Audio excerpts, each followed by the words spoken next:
আমার হচ্ছে 1975 সাল, বাংলার 1381 সাল। তার বহু পূর্বে তখন একটু ছোট্ট পূজা হতো। এই কালী মায়ের পূজাটা আমাদের ছোট্ট করেই হতো। সেটা আমাদেরও জন্মের পূর্বে, আমরা বলতে পারবো না।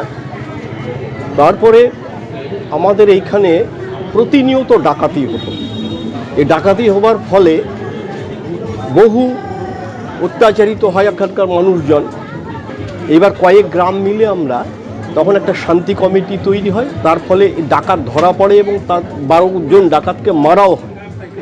এর ফলে আমাদের কেস হয়, মামলা হয়।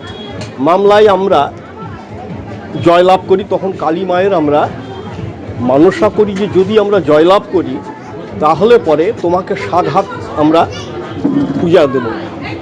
আমরা জয়লাভ করি। জয়লাভ করবার পরই ওই 75 সাল, ইংরেজির 75 সাল এবং বাংলার 1381 সাল